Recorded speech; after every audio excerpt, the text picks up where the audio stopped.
Welcome to the Product Boss Podcast, where we help product-based businesses grow their sales and improve their strategies. Hey everyone, I want to introduce you to my co-host and biz bestie, Mina Kunlo-Sitep, an Amazon guru that has built a multi-six-figure product-based business. And introducing the other half of the Product Boss, Jacqueline Snyder. She has helped launch and grow over 500 fashion apparel and accessory brands, even one of her own. And together, we share our inventory of secret weapons that will help you dig deep and do the work it takes. Are you ready? Let's build together. Hey everyone, and welcome to another episode of the Product Boss Podcast. I'm your host, Jacqueline Snyder, with the lovely co-host, Mina Kunlo-Sitep. Hey Mina. Hey Jacqueline. So we are doing this, if you're watching this, we are doing this live video. You get to see us. Hello, this is what we look like all the time when we podcast. And we're so excited because if you're watching the video, you will see that we have a super special guest, someone we have been dying to get on the podcast, and we're just so honored to have him here. So welcome, Tyler J. McCall, to the Product Boss Podcast. Oh my gosh, thanks for having me. I'm so excited to be here. We're so excited that you're here. So I told Tyler, I was like, Tyler, you are the person with all the answers for our listeners, right? Because so many of you ask us about Instagram or social media or what to do, how to get your product out there, how to bring followers into your Instagram, and then ultimately how to increase your visibility and get sales. And so Tyler will help us with as many things as he possibly can in this short time with us and basically share the Instagram secrets that you have. Yeah. Oh my gosh, I'm so excited to do that. So welcome. So tell us a little bit about you for listeners that aren't familiar yet with you. Yeah. So what I do nowadays is I help entrepreneurs, creatives, small business owners use Instagram in a more genuine and intentional way so they can grow their presence online and grow their business and grow their impact in the world. So I haven't always done this. I've been using Instagram for marketing since probably the middle of 2015. I was working a full-time job in the nonprofit world when I started a handmade business, making a room and linen spray on my kitchen table and printing labels at work and then packaging them up and going to little stores in town and getting my first wholesale clients and going to craft fairs and trunk shows, doing everything. And I ran that business for almost a year and was just doing that on the side. And I started picking up other people's Instagram accounts, running those for them, left my full-time job. And then I've been doing this ever since 2016. So so that's what I do now. I run an online community called the Follower to Fan Society, where we educate entrepreneurs and business owners on how to do this themselves, how to post on Instagram, what content to create, how to grow their following, and how to turn their followers into fans and sell to folks using Instagram. That's and cool. I'm in that community, just so everybody knows. Yes, you are. So you have a little bit of product background then, huh? I do. I have a little bit of product background. Yeah, y'all, full transparency, I didn't love running a product-based business. It's interesting. I was like, wait, what is this cost of who sold what, where? What you're only going to pay me $6 for this thing wholesale? What? Yeah, it is. We always say it's sort of like being on an island. You're on your own as product-based entrepreneurs, especially in the sea of information that's really service-based. And so that's why I think people have really been drawn to this podcast, because we're speaking to people who understand cost of goods and wholesale to retail prices and literally your kitchen being your factory and boxes on your laundry because you have to ship out. Yeah, a whole new set of struggles. Yeah, when I was making my product, I was always obsessively watching Shark Tank. That'll be me one day, and then they'll be like, "But what makes you different?" And then I won't have anything to say, and then I won't get any money. And then I was like, you know what? I'm gonna shift this business model. Yeah. So then for the people that are doing this then, so really what's happening is that our listeners know that they have to increase their visibility. Mm-hmm. And with a product-based business, how do you do that? So I guess just starting off, especially if you were to tell Tyler some years back when you had your linen spray, how would you tell them to kind of get started on this? Yeah, totally. So one cool thing that did work for me then, and this is what really helped me understand Instagram and what I'm able to teach now, is that Instagram is it's a platform that's all about relationships. And I know it can seem kind of overwhelming because you have a lot of things going on, right? A lot of things that you have to do in your business. So how do you have relationships with people on an app on your phone when you're trying to deliver orders and take tiny humans to school and swim practice and like do all the things, right? So Instagram is a platform that's all about relationships, but you can scale relationships with people by being really intentional about the content you create, how you post it, when you post it, and then from there driving traffic to particular places on Instagram. So I'm a big fan on Instagram of trying to keep your followers as native to the platform as possible, mainly because that's what Instagram does really well. Instagram's not Pinterest. It's not Google. It's not even Facebook.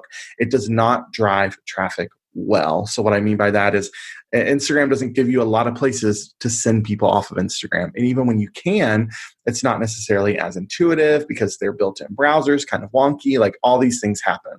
So for you as a business owner and a content creator, because I believe for most of us as business owners who are kind of running the show, on our own, we may have a small team, but at the end of the day, like it's us.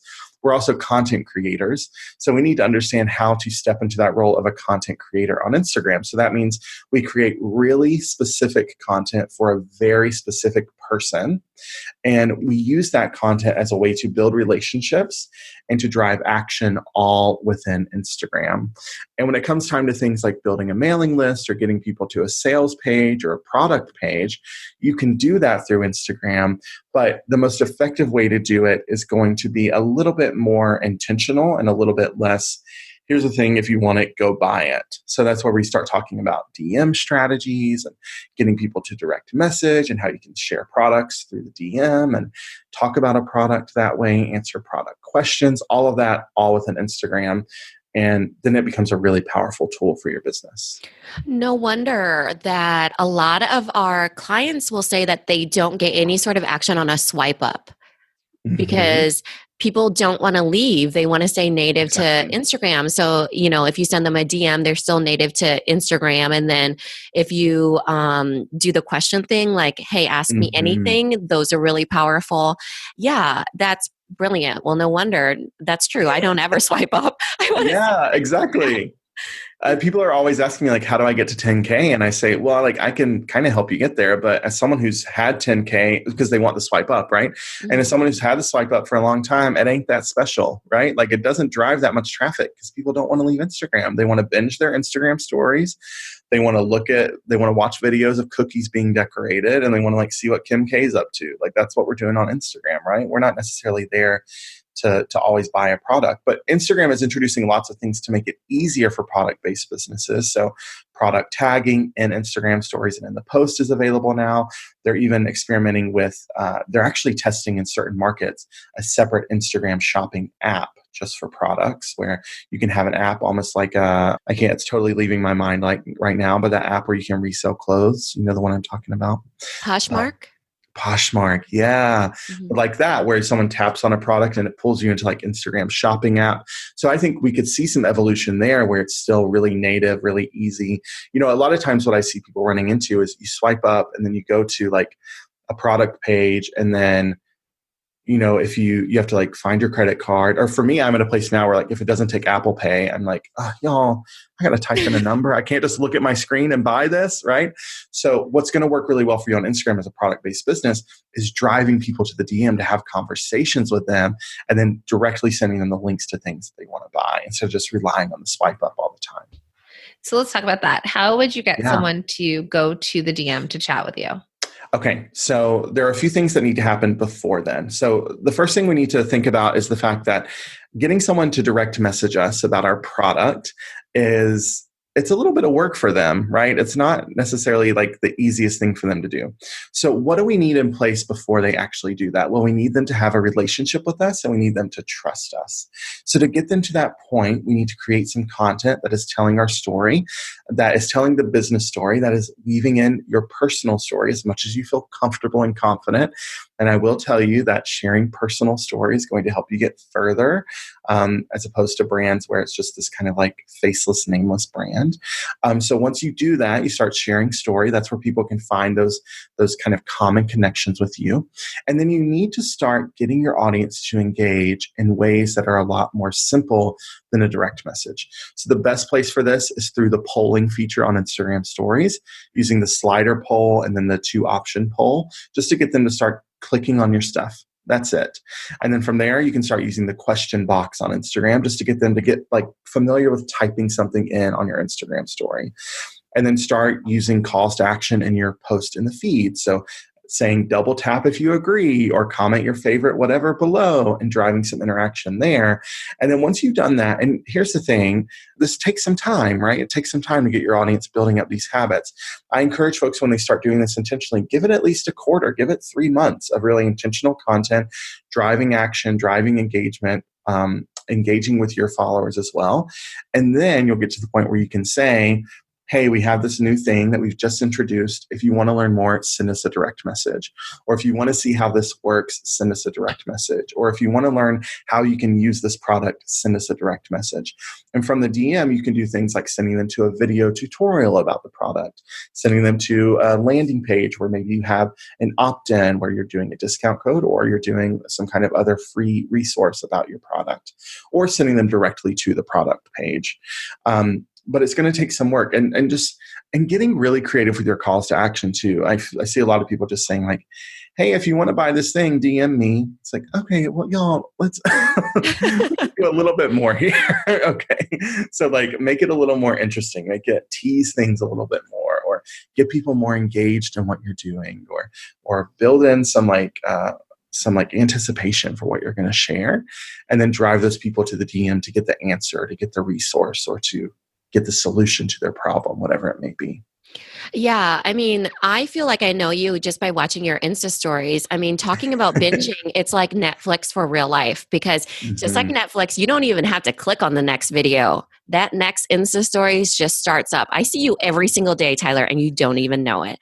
And so it sounds a little bit creepy, but you know what? It's building the relationship, what you were talking about. And so it's the brand loyalty and just being familiar with that person's face. Then you feel like you know that person and you know their story, and you genuinely like that person. You know, like we had a review the other day on the podcast and they're like, these girls are genuinely likable. And I was like, oh my gosh, that is so nice. Like, because I feel like that's the same way with Insta stories. You get really a peek of what somebody's personality is, and they may be weird or quirky or, different than you, but it brings them into your comfort zone, and then they become familiar with that, and then they buy from you. Exactly. Yeah. And I want to say too, for folks who are listening, who are watching, who are like, that's all fine and well, but like, I don't want it to be my face. Like, I don't want it to be my voice, because maybe I'm building this business to scale. I'm building this business to sell, like whatever it may be. It doesn't necessarily have to be, but here's the thing. You're going to get a lot further when you realize that your company needs its own unique voice and personality and brand and approach to sharing content online. I mean, we look at companies like Bando, right? Like making these incredibly fun products that people want to buy and use for different areas of their life. And their business profile on Instagram isn't just a bunch of like boring static graphics or a bunch of things saying, hey, buy this thing. It's interactive, it's fun, it's relatable, it's goofy, it's silly. It's just exactly like their brand. They have different team members representing their brand on the platform. So it doesn't always have to be you, but if you are a brand that's like funny and cheesy and corny, then maybe your Instagram stories, your Instagram feed has more memes or more funny posts or more like pop culture things. Or if you're a brand that's more high end and upscale, then maybe your Instagram stories are more luxurious feeling and your Instagram posts have that feel to them. It doesn't have to be you, but you need to figure out what that distinct, unique personality is for the overall presence on Instagram, so people have something to connect to. Because without that, you're not going to be able to cut through the noise. You're just going to get lost in all that noise on the platform. So let's talk about that. For the Instagram feed versus the Instagram stories. So for a product-based business, what would you recommend they actually post within their feed? So we're talking about like shoppable, buyable Instagram versus maybe what they're their story looks like? Yeah. So in the feed, you definitely want to showcase your product, but don't get in the habit of only posting your product. That's a really, really dangerous thing for product-based businesses. The main reason is because that gets really boring after a while for your followers. And it just starts to feel like you're always pushing something onto them. One of the things that I teach my students and we talk a lot about is the difference between push marketing and pull marketing. And push marketing is where you're just saying, hey, here's this thing, go buy this thing. Do you want this thing? And at a certain point, you're just like, you're just like Toyota, or you're just like Walmart, right? You're just like pushing this thing out all the time. Or pull marketing is where you say, hey, this is what we do. This is why we do it. This is who we are. We're for people like you. We connect with people like you. We have shared values, shared interest. And then also, by the way, we make this thing that could help your life or your family or your home or your business, whatever it may be, right? So if you focus on pulling people in, you're going to get further. And you're just going to be able to build a brand that has more staying power, I think, than just pushing things all the time. So in the feed, post your product. Don't just post boring, like static product shots that you're just going to post on your Amazon page or whatever like that. Like do some lifestyle photography. If you need to bring in a photographer or learn some skills or trade or whatever you need to do, get some lifestyle photos that actually show your product in use. When we created content for clients, we were always trying to figure out how we could showcase their product in the wild, like in the world. Adding human elements to your photos on Instagram is always going to help them perform better than a static product photo. So doing that will be really beneficial. And then think how you can diversify your content in the feed where you are educating your audience through not just why they need your product and how they use your product, but the overall kind of area of life that your product helps them with. And then content that's inspirational, so quotes or stories of either your customers or your team or yourself that gives them something to connect to. That's really powerful content. And then content that's relatable, right? And this is where it's really important to get clear on your brand's personality, because your brand may not ever really be funny online. And that's okay. Like, you don't have to be funny. But if your brand is funny, if you're like goofy and crazy and you want your brand to be that, then have that presence online and create that content. So that's what I would say in the feed. And you can weave in other things as much as you feel comfortable. Like if your product isn't necessarily proprietary or your process isn't proprietary, bring people behind the scenes of creating the product, show them what that looks like, show them you packaging orders, that kind of stuff. Could be really, really helpful. Then in the feed is where you're going to pull in more content that is more spontaneous, more fun. You can talk about the product like on the feed. You can show people how it works, how to use it. You can talk about your day, like a day in the life of your business. I mean, there's a million different types of content you can create in the feed, but the main purpose of that content is just to form that direct connection with your follower. And as Mina said, is to stay incredibly present for your followers. That's what stories allow you to do. I love that so much. Brilliant. By the way, I love that whole sharing versus pushing. And my daughter, she's in third grade. She's learning how to write. And her teacher always tells her to like share these little moments that you're not telling it, you're sharing it, like that person, you're describing it so that person feels like they're there with you. And it's different than just telling them, right? You're sharing that moment with them. And so she's learning about all that stuff. And when you were talking, I was like, that is so true. People really resonate with certain descriptive words that you're using, even if it's just your voice. And, you don't have to be camera ready all the time. It's literally like, take like what we were talking about, taking a trip to Target and showing us the vacuums they have for sale. Like might not even be in the vacuum market, but I might eventually be, which I was. And then it made me think of you. So I love it. I always felt like that was one of my most engaging Instagram stories ever. I was on a Target run, and I always know that Target runs on Insta stories are going to get great engagement. And then I was like, I need to buy a vacuum cleaner. Let me post on my Instagram stories. I had over 100 direct messages about a vacuum cleaner. It was ridiculous. All this conversation about what vacuum cleaner I should get. People like while I'm in the aisle, like sending me price matches on Amazon, like a Dyson vacuum. It was hilarious, and I loved it. I loved every minute of it. Yeah, that's so awesome. And it just gets people to just in that lighter mood. I mean, we talk about it that as moms going to get to go on a Target run. I was like living vicariously through you, vacuum shopping without my kids. And so it seems silly, but at the same time, it's not something that's like super crazy or out of the box. Like what you were saying, if you're funny, you're funny. But if you're not funny and your brand is not that fun, it's okay. It's okay not to Yeah. be like this class clown or something, you know? You don't have to be a wacky Jackie if you're not one. That's me. No, and when we had Coach Glitter on as well, she also talked about that, when she does her Instagram, like she'll put a unicorn head on and look like, she's Oh, got yeah. a very specific personality on Instagram versus other platforms. And so it is that idea of sharing, because I listened to Zach Posen on Business of Fashion podcast, and he was saying that, his business sort of went under for a while, and not until he did Project Runway and he brought people back in visually. And, it's that like the Kim K situation. She's always my reference point, but where we're watching and we're kind of stalking a little, and that people got brought into the back end of fashion, that his brand started to go again. And so, like as a shout out to Yippee Cone Cake, she's one of our listeners, and she does cone cake holders. You could bake those cupcakes in ice cream cones. And so that would be a great idea for her, is if she's showing like cute pictures in her story, and then she says, DM me for the recipe. And then she could then send them the recipe through the DM versus just posting it on her story or in her Instagram feed.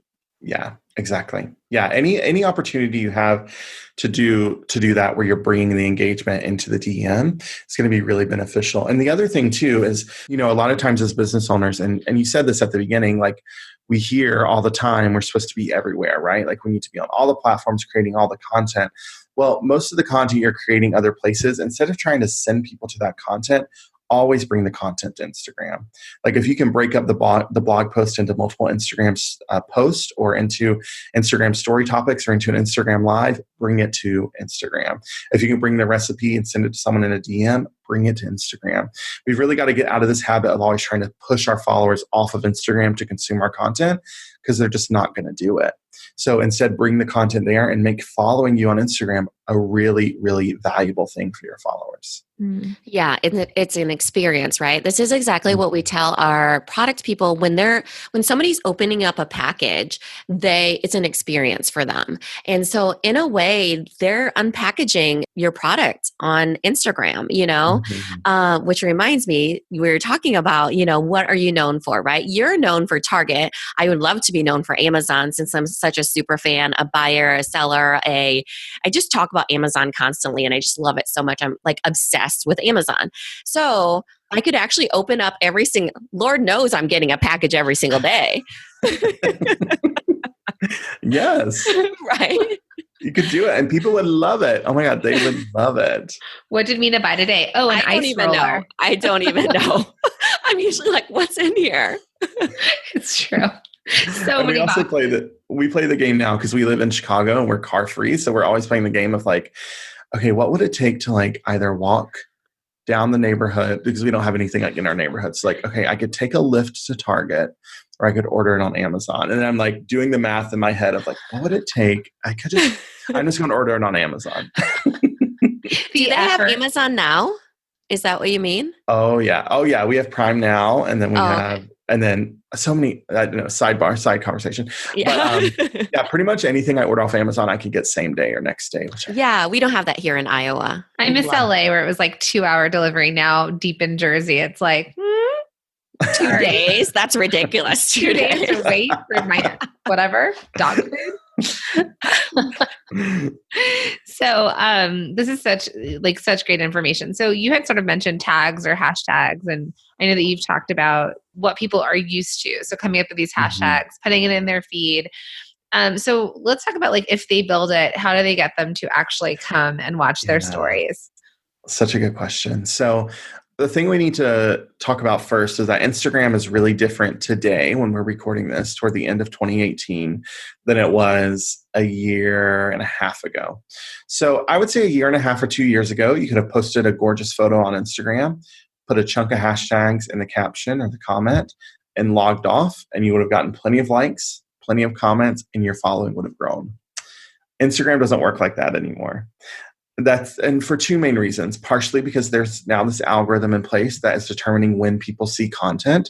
And then mainly because the way that users are using Instagram has changed. And that's the fact that a majority of Instagram's daily active users are on Instagram stories now.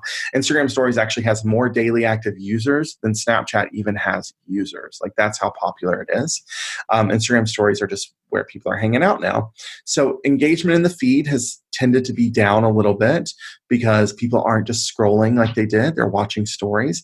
And follower growth, I know for a lot of folks, has plateaued or stopped almost entirely because people aren't really looking in hashtags anymore. They're not like going out into the Discover tab as much as they used to. They're just watching Instagram stories. So what that means for you is you still need to create really great content in your feed for really specific people. But the big win is that you don't have to post as often in the feed. You know, a lot of business owners are still posting 2 and 3 times a day in their feed, and that's not going to really help you get ahead in the algorithm. You can actually post less often.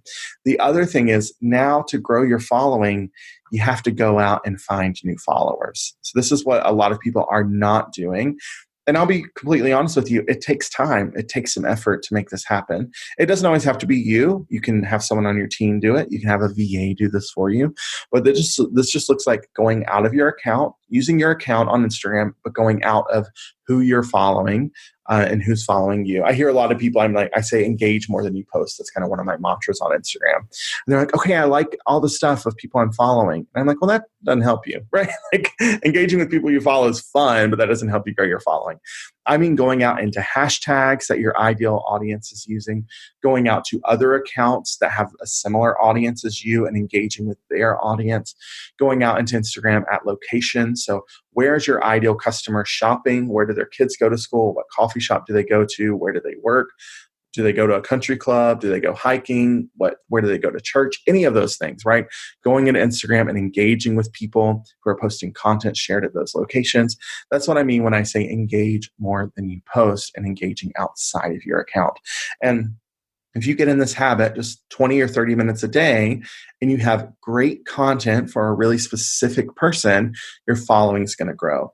But there were those 2 caveats, right? You have to have great content for a really specific person. So you have to have complete clarity about who you're trying to reach on Instagram. So having that full kind of persona or ideal client, customer in your mind.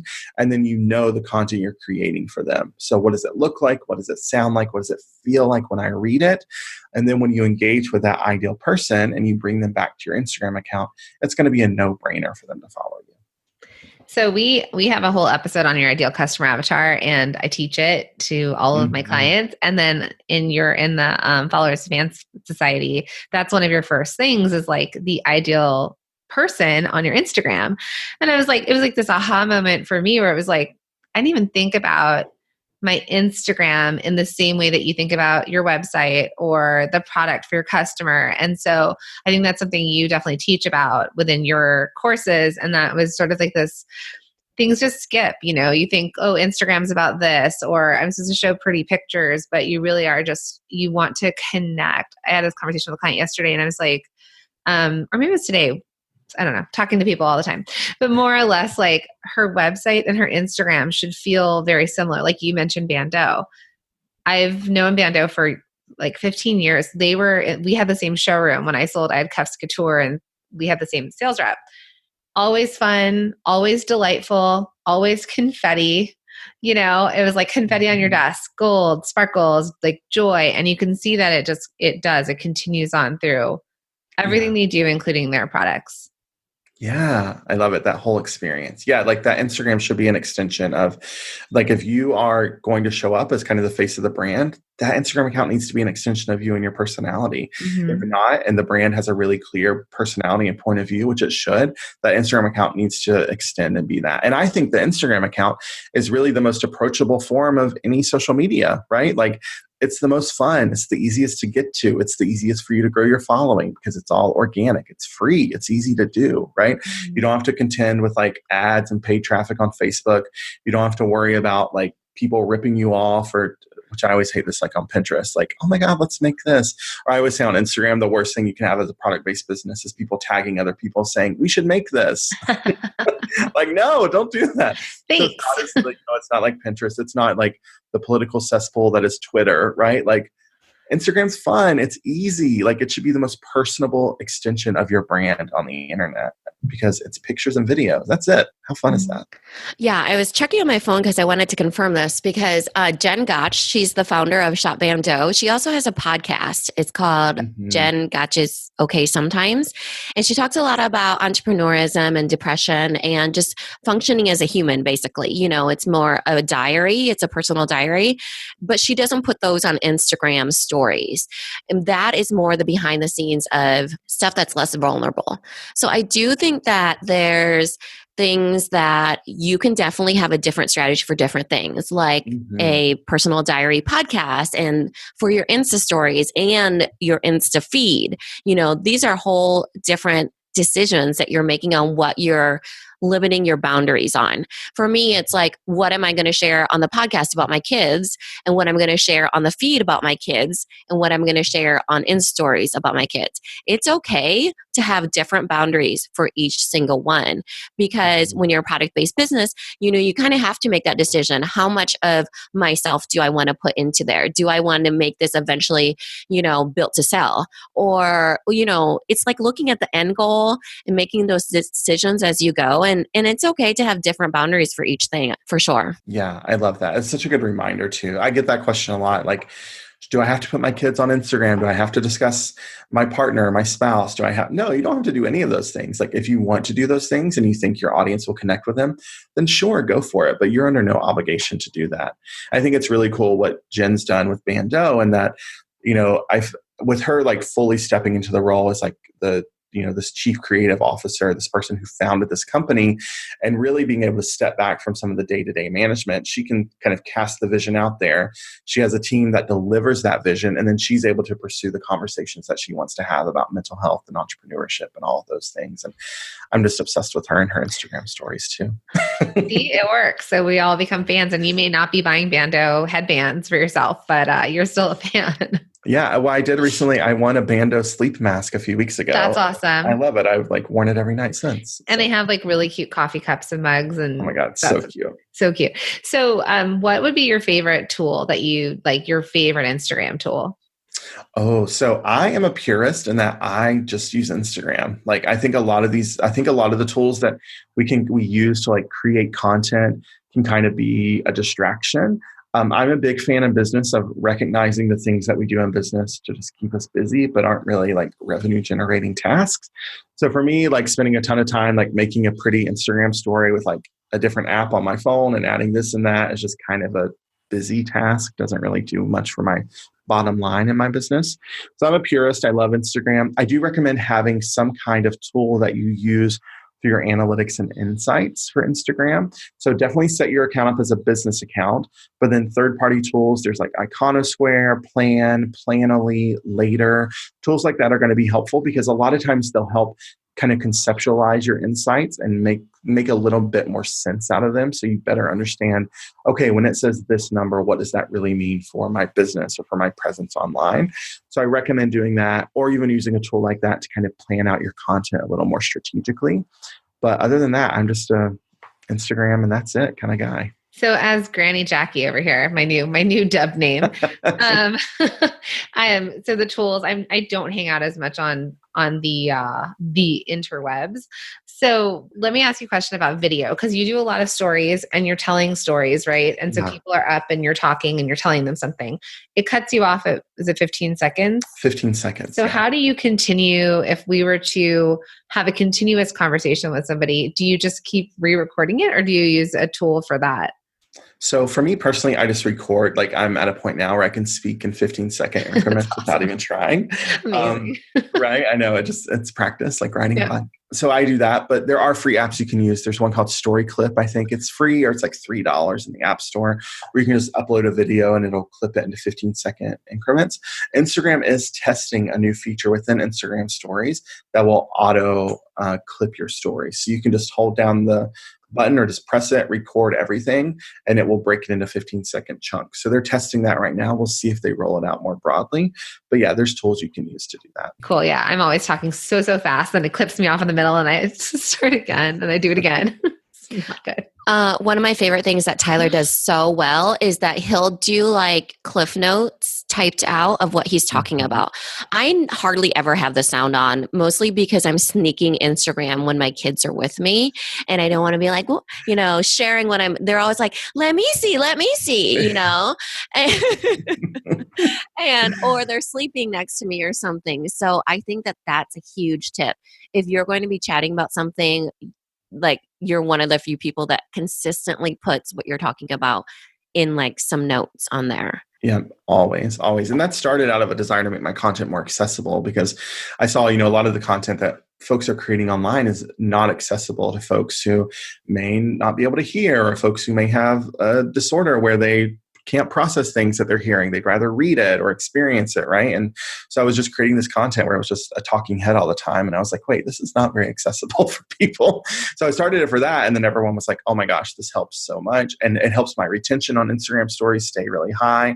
And then it's like a topic of conversation on like every podcast I'm on now. So we're just getting more and more people to do it, which I love so much. Yeah. And on top of it, like I'm seeing you talking, but I can't hear you. So I'm literally watching you speak, but it's on mute. And then I'm reading what you're saying. Exactly. People take in different forms a lot easier. Mine is reading. I can read a book in like literally a couple days, So I think that is so beneficial, is that you're hitting all those. And then on top of it, they get to see your face and your expressions and your, mannerisms and everything. And I'm like, yes, I know what you're talking about, but I can't hear you. Someone just this week, they DM'd me, they responded to one of my stories and they said, I love the smirk that you do on your first Instagram story of each day. And I was like, oh my God, I didn't even know that was a thing that I did. But it was just, or she was like, the smirk that you have on your face, like when you get finished at the gym. Because I started exercising now. I'm not an exercise kind of guy, but I've started doing it now more often. I go to the gym. And I'm like, listen, after I do this workout, I'm putting something on my dang Instagram story because I just busted my butt. I'm going to share. I'm going to tell the world that I exercised. And the fact that she like pointed that out and she knew that, like the facial expression was so crazy to me. I like didn't even think of that. But yeah, having your followers know you that well is such a powerful benefit of Instagram stories. Mina calls it active stress management, because just getting our butts out of the chair to exercise is a whole other thing. Yeah. Oh yeah. It's something with being such a creative entrepreneur, I always think that you have to sweat it out sometimes because I'm an introvert too. So I'm so used to internalizing everything that I'm like, when I exercise, I'm sweating it out. I'm getting myself out of my comfort zone. And you better bet your bottom dollar I'm telling the world about it, Yes, exactly. And then I'll be like at the gym again, like I do it every day. It's just the same Instagram story. You just recycle it. Why are you wearing the same outfit every day? I think that one of the things I want to point out that you do so well is that you have such great intention. So you intentionally put Target in your stories. You intentionally put dance parties in your story. So people are used to a certain thing from you and they become so invested in you. I mean, so invested, And I think that that's one of the things is of seeing the end goal, right? Seeing like the end plan of how people do things. And tell us a little bit about how you chose what you wanted to be known for. Oh, I love that question. I think there were things that were very genuinely and honestly me, like none of it's contrived. For a long time, a lot of people talked about Instagram and how to be successful on Instagram, you have to be authentic, right? That was kind of the buzzword of maybe a couple of years. And I really took the stance that a lot of the authenticity we were seeing online was very contrived, and it was designed authenticity, right? So I was like, I don't want to contribute to that. I want things to be true to me that I actually want to share about. And then thinking really strategically about what are the things that my audience will connect with. So for me, my audience is predominantly female. They're predominantly like 28 to maybe 45. They're creative folks. A lot of them are moms. They love Target. Like, let's just be honest. Like, they love Target. and I love Target, right? So it was a way for us to find common ground. And so the cool thing about sharing stuff like that, that's personal and interesting to you, things that you can be known for, it does two really important things. The first thing is it keeps you top of mind when people aren't thinking about your product or what you do. So when people are at Target, they're thinking of me, or when they see a funny Target meme, they're thinking of me. So that's really helpful. The other thing is that type of content accelerates the know, like, trust factor. So when we think about marketing online, we need people to know us, like us, and then trust us. Well, when we're sharing content like that, it helps accelerate that whole process because we're giving them a quicker way to connect with us. We're giving them something to know about us. We're giving them something to like about us because they like that about themselves, unless their Target obsession is a little too obsessive. And then we're building trust with them really quickly because they're like, oh yeah, like they're like us, right? So that content's really valuable in that way as well. So then what happens when you accelerate the know, like, trust factor and you have a really strong relationship with your audience is that selling becomes unnecessary almost because you're no longer selling or pitching something. You're simply offering them the opportunity to buy something that can benefit their life in whatever way. And it allows you to step into this role of, I want to help you with this product. I'm not trying to sell you something to make money off of you or to make, to pull something over on you. I just want to help you. And if you want this thing, here's how you can get your hands on it. If you don't want it, that's okay too. And when you create that content that's personal and that is really giving those people those personal connections with you, it makes that whole process of selling and promoting things so much easier. And for me personally, it helps me do it with a lot more integrity, in a lot more ethical way because I believe in it. I know my audience trusts me and I'm just offering them the chance to buy something. That's great. So do you have another question? I do have like a mindset tweak. I had a really hard time with being known as like the labels person and, always feeling like I was asking my friends and family to support me or, buy my labels. And the thing that I found really effective was that just like what you said of being known for something that you naturally align with, so then even if I was the labels person, I had to do this tweak where I have to think of it as they know me as that, and then they're able to refer me to somebody that actually needs to buy labels, right? Mm-hmm. Instead of being like, hey, just support me no matter what I'm selling. I'm like, okay, well, now they can just tag me or refer me, or I've become known as like someone who you can refer, right? So I'm working for the referral and not so much the sale. And I think that so immensely helped, Yeah. And so then I didn't feel like the salesy salesperson. You get what I'm saying. Yeah. So I think that really helped too. And that's exactly what you do. It's like, I feel like you do it so naturally. You go for the referral and even if I'm not going to be in, follower or fan to follower society, I will know that you are the Instagram guy that I love so much that I will refer to people because I trust you. And, I'm just more than willing to help in that way. I think that makes a big difference. Yeah, and that's why we talk so much about fans, right? Like fans are one of the most valuable things that we can have in business because fans help amplify our message because they talk about our business on our behalf, right? And it takes the load off of us. And I think social media has in a lot of ways made us forget the power of word of mouth marketing and networking, but social media is just a way to accelerate and amplify word of mouth marketing and networking, right? That's all it does. That's all it is. Yeah. So if we just remember it, yeah.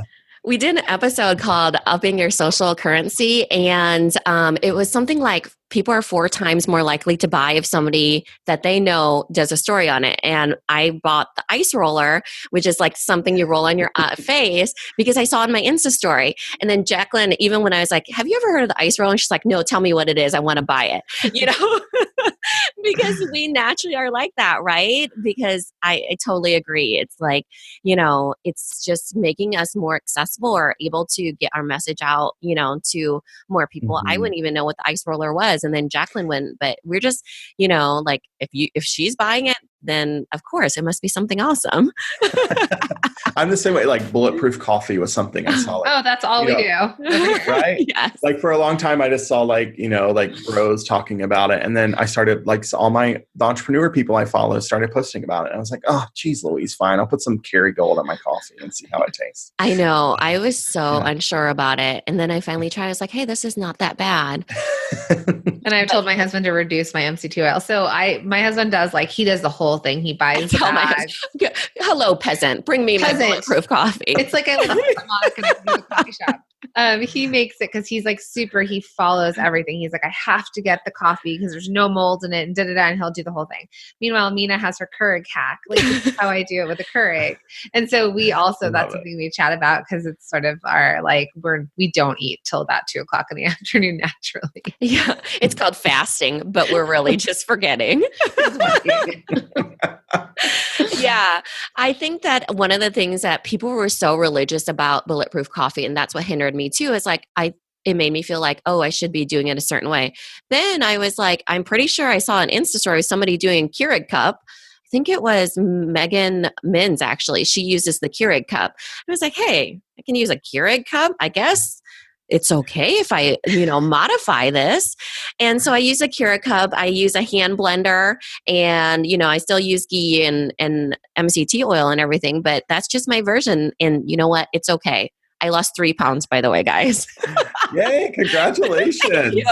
Was that because of the bulletproof or because you were forgetting to eat? Who freaking knows? I mean, it's just, I just weighed myself today and I've been weighing myself fully clothed. And I was like, 3 pounds. Wow. This must be this bulletproof coffee and this fasting combination. And our walks in the morning. So Tyler, we like to jump into some quick, rapid fire questions that are fun questions. Let's do it. So my first question to you before I get into it is, do you get coffee when you go to Target? I go to Starbucks. I don't drink coffee anymore. Okay. So I'll have a decaf situation every now and then. I'm an iced chai fan though. So yes, every time. What's a Target trip without Starbucks in your hand? Literally why I wanted to ask you, because my husband and I, we've lived in so many different places and always Target, even when we lived in Manhattan, Target was our kind of you enter the doors and it's all the same. So you've got Starbucks. And so instead of the hustle and bustle of New York and the snow, trying to walk your body around the city, you walk into Target and it's I can have a coffee. I can just peruse the aisles. And so it's still our thing. If there's some Starbucks at that Target, we are not going to that Target. Yeah. That cup holder is so confusing. I hate stopping people, workers to ask for help. I'd rather be walking around and perusing and have to find it myself, honestly, than have to ask somebody. That's just one of my things. And I had to stop and hunt for somebody and find them to ask them, how do you put this coffee holder on this cart? Yeah. It's so tricky. And he's like, oh yeah, you have to really force it in there. So I must not have been the first person to ask them. We luckily our go-to Target, the carts have built-in cup holders. Which wow, fancy. It's I know, right? It's between the handle and the cart, and there's a little shelf for you to put your phone and put your coffee. It's incredible. We need to get that up in here in Jersey because I stick mine between my children. I'm I'm getting an iced coffee to burn you. Okay, so my first question then, which you kind of answered, but I'll just ask you again and then, is what is your coffee order? So it's a chai tea? Yeah, so it's a grande iced chai with whole milk and light ice. Amazing. Yeah. Okay, so what is the favorite thing on your desk? Oh my God, so many things. Well, first of all, my desk is a hot mess. It is covered, and I have all my receipts for the year that have not been cataloged yet. I have stacks of notes for the week. I have a few things. I have a lot of crystals that I love. But the 2 things I have that I love are these 2 books that are actually heritage books from the county where I grew up. One was published in 1995, and the other was published in 2008. They both belong to my grandmother, and they tell the whole history of the county and the founding families. And in the 2008 edition, I got to write an entire article that's published in that book. So I have it on my desk. It makes me so happy. That's awesome. Shout out to that county, North Carolina. What county is it? Transylvania County. Transylvania? God, I wasn't expecting that. It means through the woods, everyone. Okay, there aren't Vampires there. Okay. But they do have a vampire 5K every year, and Halloween's a big deal. Y'all, it was very Stars Hollow, Gilmore Girls growing up there, like festivals all the time, Halloween festival, Christmas festival. So cute. There are white squirrels there, there's only a few places where white squirrels actually live. They're not albino squirrels, they're white squirrels. So they have a white squirrel festival every spring. It's incredible. You should check. The Land of Waterfalls, the most waterfalls per square mile in the continental United States. Just go check it out. This is a free ad for Transylvania County. I love it. We're going to get tourism shoots right? High all of a sudden. It's gorgeous. It's stunningly beautiful. Forget Waco. We're all on our way to you next. Yeah. Pennsylvania. Unicorn. The new unicorn is the white squirrel. We're dubbing it right here. Yeah. The new unicorn. Just go Google them. They're so cute. They're so adorable. All right, so I could answer this for you, but maybe you'll surprise us. But finish this sentence. When I pick up my phone, I open Instagram. I read a text message and I respond in my head, but I don't actually respond via text message.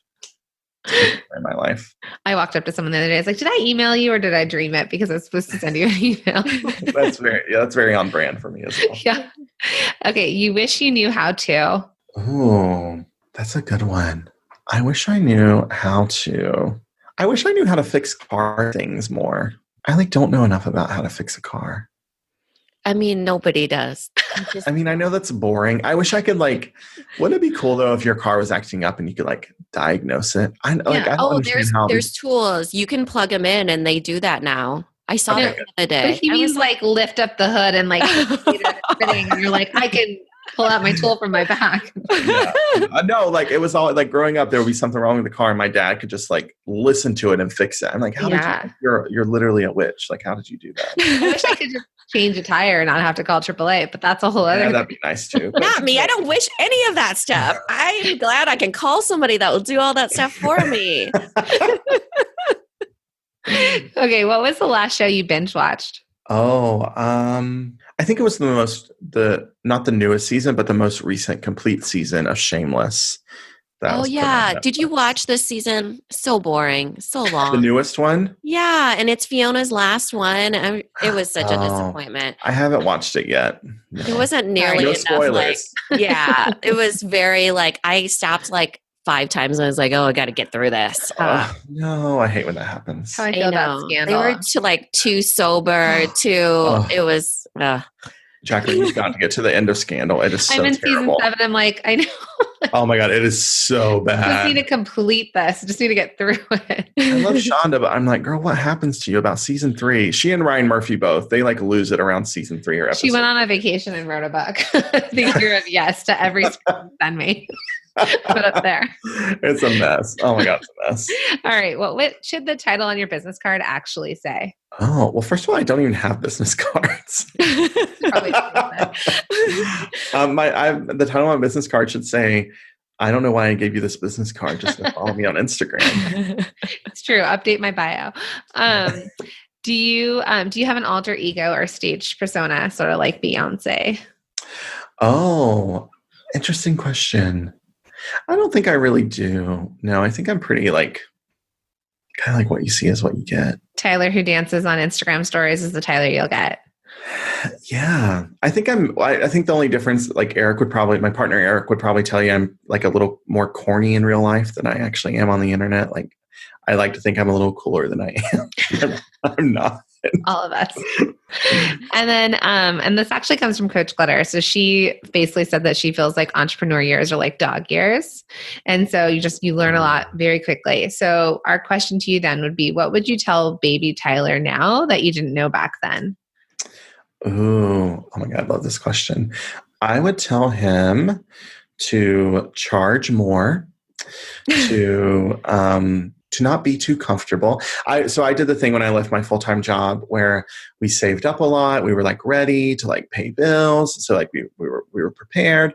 And for me, that just made me really comfortable my first year in entrepreneurship because I was like, oh, I got it covered. I don't have to work that hard. So I'd say, don't get too comfortable, charge more money, and stop trying to do all the things. You don't need to.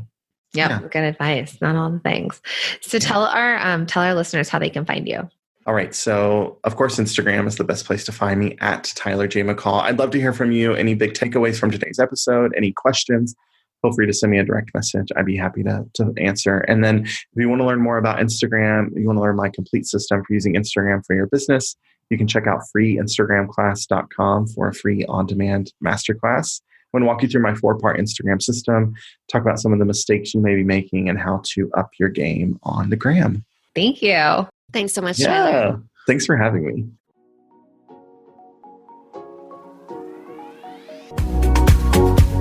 This episode is over, but it doesn't have to end. Head over to our Facebook group, search for the Product Boss Biz Community, or the link is also in the show notes. Come connect with other product bosses just like you. We'll see you in there.